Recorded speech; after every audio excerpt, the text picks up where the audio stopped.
Here we go. Okay. Hi, everyone. Welcome to Spiritual Events Directory author interview series. And we're continuing with the fabulous Joileen Mischel today, who's going to talk to me about her publishing journey and her beautiful book that she's written. So let me introduce you to Joileen. Welcome. Hi Pip, hi everybody. Welcome to the show. We are just going to have a bit of a chit chat about your journey and the, what a journey it can be. Yes, Like certainly can be. Yes. I mean, compared to in what I thought in my head it would be like to publish a book, it was very different than what I expected. How did you kind of find that process of writing down your story? Well, it was rather strange really, because I didn't sort of set out to write a book. Right. It was, you know how it is, you think I'll just write a few things down, and as you write it evolves and you think, oh, I remember that happened and you know where I've come from and look at where I am now, and I thought, and then I'd spoken to a couple of people and they said, you should write a book. Yeah. And I thought, oh well, yeah, I'll try. Okay. I'll try. I mean, yeah, go ahead.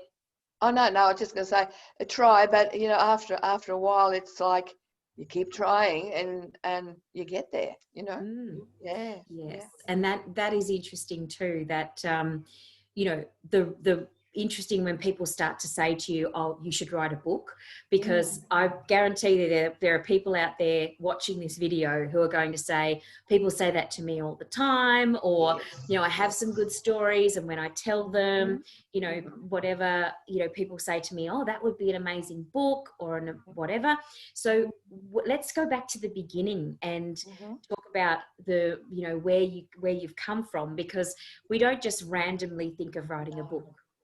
This is something that has evolved, obviously. So what was it that sort of prompted you to begin the journey of writing? Why were you wanting to write in the first place?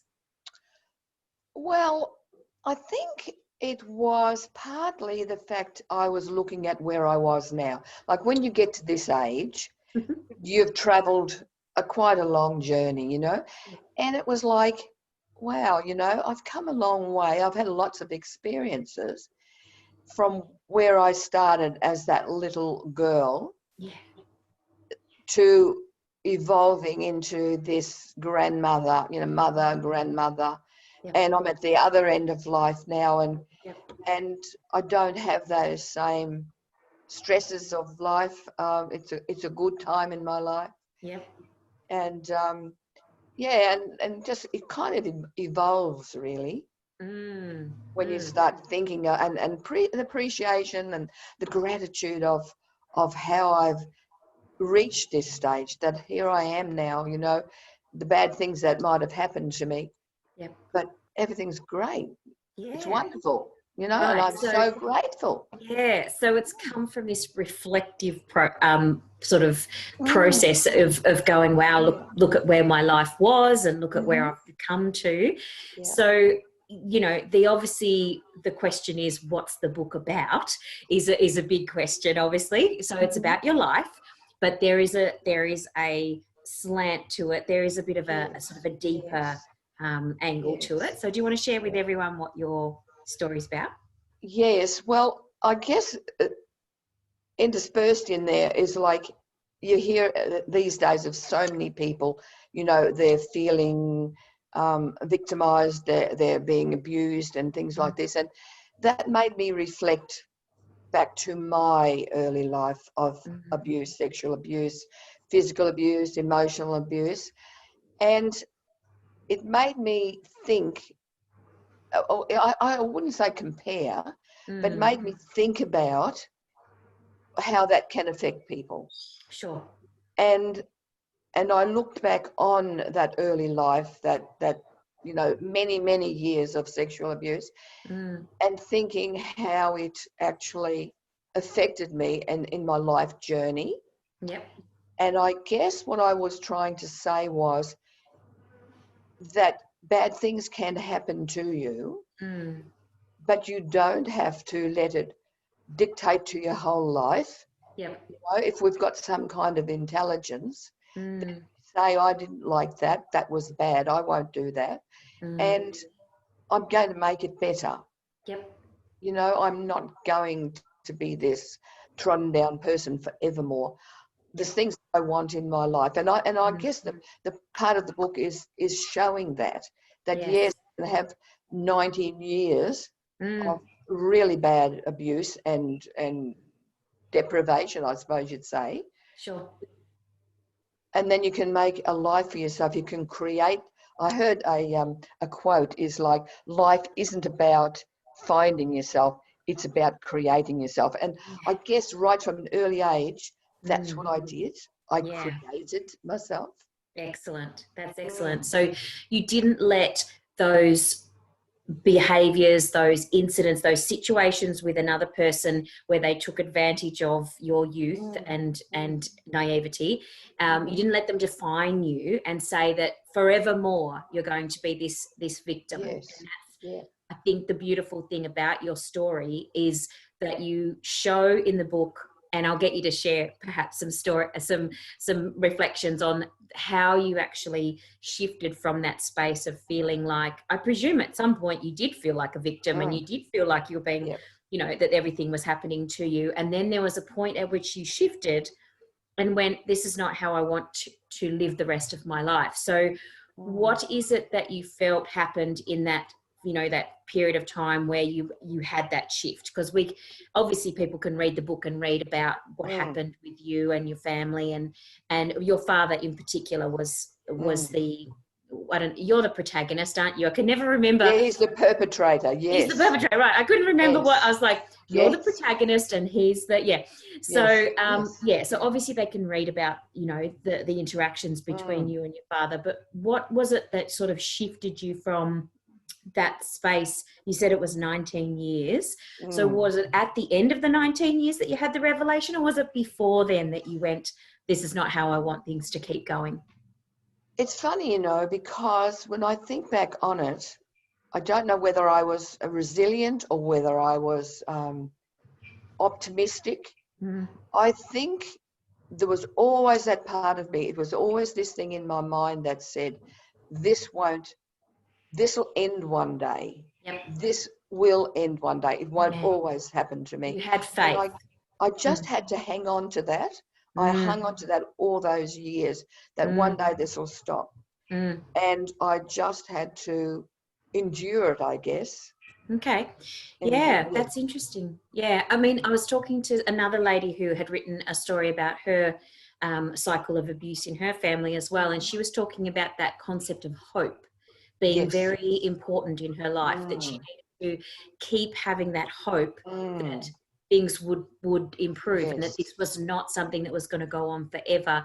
So was it similar sort of thing? So you get to the age of 19 or 18, 19 when you're leaving home, or did you leave home before that? I left home at 19, yes. 19, okay. And that was obviously a big turning point for you? Yes, it was. It was an escape. It was like an escape. Of course. The past was behind me there. You know, that was sort of, how can you say it? It was over. That I thought was over. Yes. Okay. Yeah. Yes. So so at this point you leave home and you go where? Well, that's when I started my hairdressing career.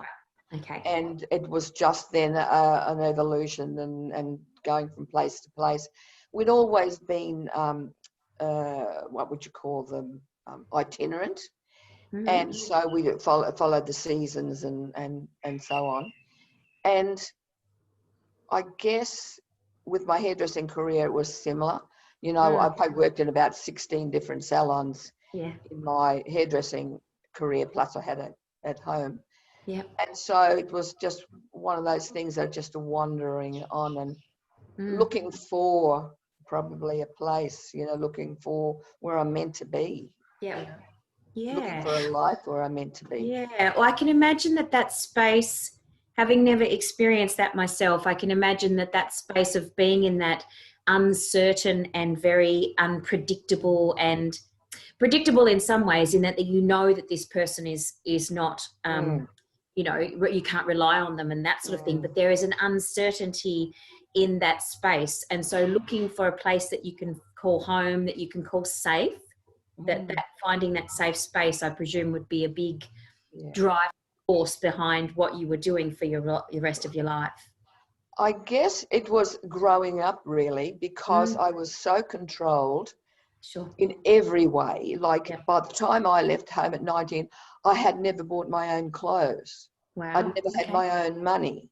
Yep. And so I had to learn everything. I had to learn how to cook. I mean, I cooked a couple of things when Mum was in hospital or something like that. But really, I had to learn everything. Yeah. And I didn't have any self-esteem or self-confidence. And so it was a really big learning experience. Yeah. So how did you, that's a really good question then. So how do you learn those things? What was it that sort of encouraged you? Was it the training with the hairdressing and sort of having that team of people? Was it friends or? No, it was just trial and error, really. And I guess it was more about trying to get control of my own life, trying to now have control and learning what that meant. Like, it's a big learning curve when you never have been able to think for yourself, never ever had conversations with parents about anything. And there was really no one then to go to look for advice. But I was just lucky in certain ways that at one or two stages I had bosses that were either really, really bad, but I had one that was really, really good, you know, and she kind of, you know, helped me along a little bit, which was really, really good. But that was later on. That was when I was about, well, that's not too, about 23, 24 probably. Yep. Okay. So the book obviously goes through the process of explaining the initial first 19 years, and then how you came out of that into the light, I guess, which is amazing. And there's experiences that happened along the way. It was kind of like the first. It's written in 3 parts. Yes, and I was going to say, how did you put it together? Yeah, and part 1 is about that first 19 years and the experiences that I had. And then the next is you know, the next 20 or 30 years, which just showed that my evolution of womanhood, I suppose you would say, mistakes I made, the decisions I made, the good things, the bad things. And then the third part is more about self-development and spirituality and education, because I came from a place of leaving school at 11 and going out into the workforce, you know, being itinerant, you know, seasonal worker. And so there was always that sense of not measuring up. Even though I had a hairdressing career and I was very good at it, I never felt that I measured up because I hadn't had the education. Right. And also that feeling of not being worthy, it makes sense that you would not feel worthy because of the fact that you had those experiences when you were younger, that you didn't have any control, and therefore you didn't have that self-esteem, that self-worth. So, and I guess for me too, it was that sense of finding out about what love was, because I'd had this not feeling loved by my mother and or supported, and being abused, having an abusive love from my father. And so then I had to learn, you know, what does love mean? Like, absolutely. You're searching for it, or does it come to you, or what does it look like? I never knew what love actually looked like, felt like. How was it supposed to feel? I didn't know. So that was something that was a real learning curve for me. Yeah, absolutely. So did you find that there was did the spiritual development side of things come in fairly early in the piece, or was it something that happened after you'd done your hairdressing training and you'd sort of had a bit of life experience? When did you start to kind of bring in that spiritual development side of things? I guess I've always sort of felt there was something more to this. You know, there's something more to life than this. This can't be why I'm meant to be here. And then when I had my third child, I was 29, 30 at the time, whatever. I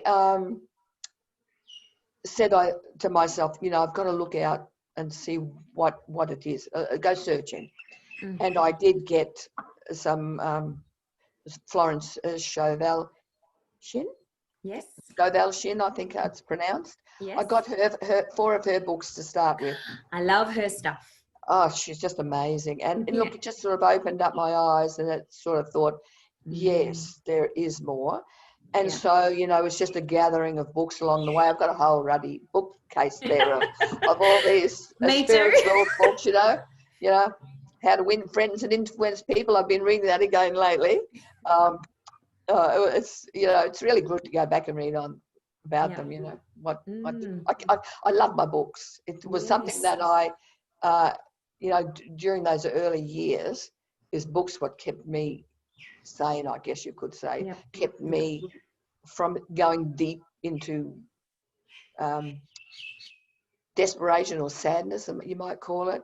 I could sort of take myself out of my feelings and my own thoughts, and I could just go in and immerse myself in stories. And so that was a lifesaver for me, you know. Definitely. I mean, do you think it's that some people, because I know people who've gone through similar types of abuse to you, and they haven't been able to bring themselves through it, that, you know, they get to their 60s, their 70s, and they're still very raw about, it's like they've kept it active in their bodies and their mind, and they're still angry, they're still, you know, they might be depressed, you know, there's lots of things that might be going on for them.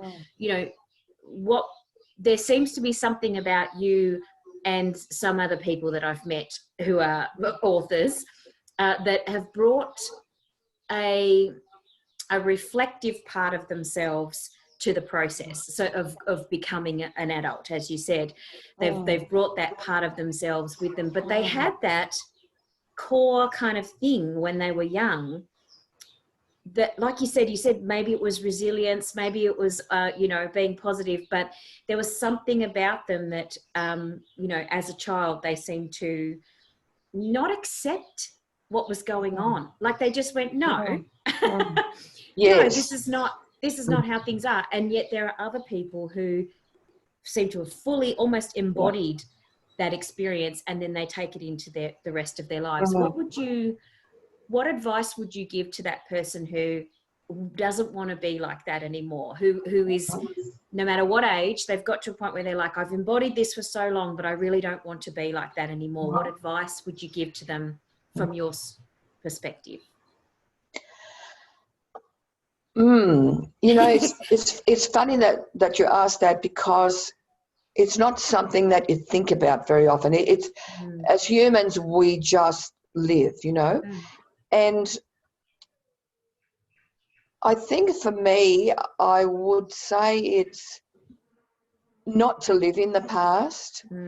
You know, if you keep dragging back, like I've been to counsellors, and I'm a trained counsellor myself, and the biggest problem I believe in that sort of thing is if you're hashing over it all the time and going back over it and feeling sorry for yourself and having people sympathize with you and saying, oh, yes, you poor thing, you suffered this, you know, that can keep you there. Yes. And I didn't want to be kept there. That was the past. I wanted to let it go. And so I did everything in my power to read the books and to say to myself, and that's not how life's meant to be, you know. And I tried to forgive, like I went seeking churches and all this sort of thing, thinking, oh, well, you know, Jesus says you forgive or turn the other cheek. And I thought, well, that's what I have to do. The church didn't work for me. You know, religion didn't work for me. but spirituality did. I found it more of a sense of what I was looking for in that more of a spiritual mindset. And so, and then again, I mean, I might be getting off track here, but in my journey, I've realized that we're all responsible for what we do, you know. These things happen to us, and it's up to us to move on. And the decisions we make, there are repercussions for it. There's whatever decision you make, then you've got to take responsibility for it. And I tried to get that into my own way of thinking, that I couldn't be constantly blaming where I came from, because this is now, and I had to work on who I was now. I had to find out who I wanted to be now, and find out how I could become that person, you know. Right. Did you feel like it had any, was there anything sort of impetus behind it with having your own children? Did that shift anything for you? Actually, when I had my first child, I was only thinking about this the other day, and I thought, I think I saw somebody else was saying, might have been Joileen Mischel. Yes. She said a similar thing about her first child saved her. And when I think back on that, my first child was when I grew up, and then I had this responsibility and this love. And that's when I guess I started to really find out who I was and what I wanted to be. I wanted to be a good mother, because I always wanted to be a mum, you know. That's one of the things, you know, the dreams that you have, you know, you want to be a mum one day. Yeah, I think that's interesting, and Joileen Mischel is someone who's had a similar journey to you, so it makes sense that you would resonate with her message as well. So what would you say was the sort of key lessons, I guess, that you got out of your relationship with your father? I presume that your parents are not with us anymore. No, thank you. They've crossed over. It's amazing, like, you know, it sounds crass or unfeeling, but with they no longer in my life, it was when I was freed up. I was freed up. There was no more guilt. There was no more past. I could just, it's gone. It's done with. There's no longer any residue there. I don't think about it. I don't have any reason to think about it, because there's no triggers. Right. You know what I'm saying? Yeah. But what I learned, I think, from him, well, what I didn't learn was, well, I guess what I was left with was not trusting love. To be told that you're loved, and to be brutalized by that love, or to be deprived of a life because of that love, I had to learn what was love, good love, you know. And I guess being controlled for so long by him, now I made that decision that no longer be controlled by anybody. And I guess I took control of my own life to a major degree. Yes. Yeah. And I don't answer to anybody. Yes. And I had to learn that. It took time, you know. There's, as you read in the book, lots of mistakes along the way, and lots of still handing over my selfhood, I suppose you would say. But you know, I think I've learned the lesson now. Well, that's good. I'm glad that you've got to the point now. I mean, the process of writing a book is such a huge journey in itself, and I certainly found, like, for me, it was another level of healing to take that journey of actually writing it down and reflecting again, and then explaining it in a way that people understand. And you know, that process was quite revealing and healing in yourself. Yeah. So maybe we should see that. Have we got the book there that you can show Yeah, it? I have actually. And it's quite a pretty little thing. Look. Good, yes. It's nice and shiny. And It is. So can you read broken that? hearts, healed dreams. That's yes, you can see that. Yep. You just have to tip it forward a little bit. There you go. Beautiful. Yeah, not So so those shiny, that's a that one. picture of you in your. This is a picture of me when I first left school at age 11. Yeah. I went to work Yes. as an 11-year-old. That's Look when at my you in working your life suit. began. Yep. And that was when I was 21. Yeah. I went in that pageant. You know how you go in these Oh pageants. yes, yes. I got talked into it. Sure. It didn't And win, yeah. but that's all right. The blonde one. And that was me. My photo taken a couple of years ago by Dave Fox. Yeah. Perfect. Yeah. So I like that idea of the brokenness is actually helping you to heal your dreams. Yeah. Like I remember talking to my students one day about that whole concept of the Japanese bowl with the gold in it. Have you seen it? Yeah. So the idea is that when the bowl breaks, they put gold to repair the bowl. They put gold in it. Oh no, I didn't know. So, no. Yes. So it's really amazing. If you Google Japanese bowl with gold, basically what they do is they say that the bowl becomes more precious after it's been broken and repaired with the gold. And they still do it. They still do it now. It's a traditional thing it just symbolized that whole concept that when we're broken and we're put back together, we're actually better. Right, that's great. So it's a beautiful, that makes sense. Yeah, a beautiful concept, and so we don't have to discard the broken piece. It's just to remend it and move on better. Yeah. Yes, and it's gold. So I love that concept of the gold filling in the cracks is the gold. Yes. Yeah. Amazing. That's lovely. So we've actually come to the end of our time already. I know it's like it goes quick, doesn't it? Yes. It really does. Yeah. So well, I hope I've given you a bit of an idea. You have. That's fantastic. So where can we find you? Where can people find you, Joileen? Well, you can find me on my website, joileenmischel.com. And I think sometimes you put author on the end, it'll come up, but if just joileenmischel.com is good.